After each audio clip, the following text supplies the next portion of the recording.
Time now for an in-depth look at the market news this afternoon, and for that I'm joined on the line by Dr. Jun-sok, professor of economics at the Catholic University of Korea. Professor Yang, thank you for making time today. Happy to be here.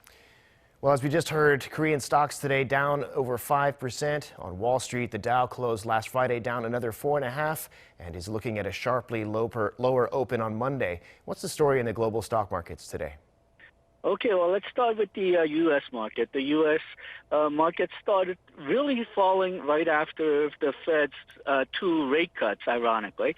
And I think that's because the Fed's unexpected interest rate cuts really made the market realize that things are much more serious than even they thought at the beginning. Now, I'll go into it later, but I don't think the Fed cut was meant for the stock market. It was meant for the real economy. But it's dealing with a situation right now where the investors as well as private companies are engaged in, I think, flight to safety and flight to liquidity. Now, we saw this flight to safety before during the Asian financial crisis in '97, global financial crisis in 2008. But back then, the flight to safety, flight to quality meant gold and bonds as well as cash. But this time around, all the investors seems to be going for U.S. dollar in cash. So even gold and bonds are not as attractive as it were in those two type of cases.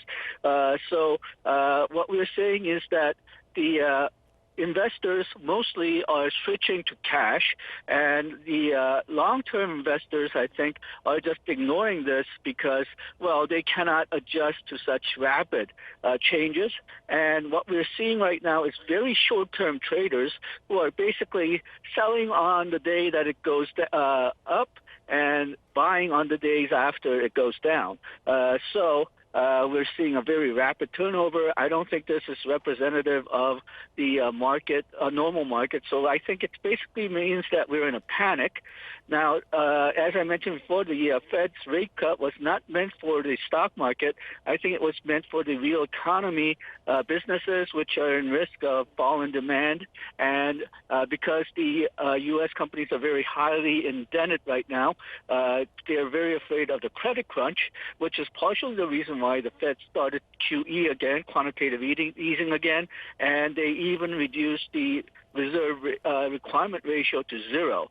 But still, the Fed can't really do much. They can lower the interest rate, but they cannot really force the companies to lend. And I think that's going to be the next step for both the U.S. Fed and the U.S. government. Now, on the Korean side, the news in some ways is worse than it's in the United States because, well, as far as our businesses are concerned, we see nothing but bad news in the future. We've been hit by a very hard fall in demand in February and March, and even though our coronavirus situation is getting better, if the situation in U.S. and Europe becomes as worse as we fear, then chances are even during part of the second half of the year, our exports are not going to do very well. Indeed. Well, you know, those numbers are reflected when we look at the 2 months into the outbreak here. The country's top 100 listed companies in terms of market cap have seen a third of their value disappear. In the equity markets worldwide, the figures in the tens of trillions of dollars. What does that mean for the global economy? Okay, well, I think if anything, Korea and even perhaps China will get off relatively lightly.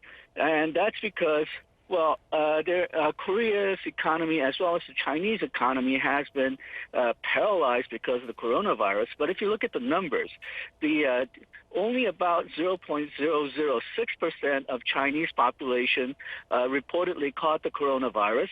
Only about 0.017% of Korean population caught the coronavirus. Well, we don't know the future, but from the numbers that leaders of Germany, France, Italy, United States, from the numbers that they're citing right now, the people who catch the coronavirus in those countries are not going to be below 1%. They're looking at 60 to 70% of the people who will be catching the coronavirus. Now, hopefully that will not become true, but those are the numbers that are given by their leaders as well as their medical professionals. In that case, even with only, say, 1% mortality rate, which is lower than what we have in Korea, we're still looking at about hundreds of thousands of deaths. So we're looking at entire countries which effectively become something like Wuhan or Daegu, and that's for the whole country. So unless we get very lucky and these leaders and these medical officials' estimates are overblown, I think the situation for the other countries are going to be a lot worse than Korea.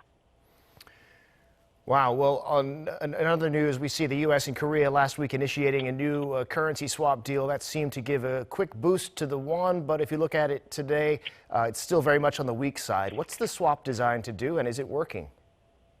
Okay, well, the swap was designed to reassure the investors that there are enough dollar available, and that's usually a tool to lower the nervousness in the market. But in some sense, the swap came a bit too early. What I mean by that is I mentioned the flight to safety, the flight to liquidity before. Everybody right now wants U.S. dollars. So there was most of the fall in the Korean stock market is actually coming from foreigners who are switching their Korean investment into U.S. dollar cash. And what this does is in some ways, it helps the U.S. Fed. It wants the companies to have more cash so that they will feel more secure, and they're doing it in a roundabout way. They're giving it to Korea, which in turn gives it to the U.S. investors. Now, in the 2008 global financial crisis, the currency swap increased the confidence in Korean currency market because the foreign investors saw that the United States will provide dollars to Korea in case Korea runs out of dollars. And I think it'll be very useful for that once the panic stops. But for now, because these companies need U.S. dollars, they're taking it out of the Korean market. So in a sense, the Fed is giving Korea the dollars to give back to American and European companies. Got it. All right, Professor Young, thanks so much for coming on today. We appreciate it. Thank you.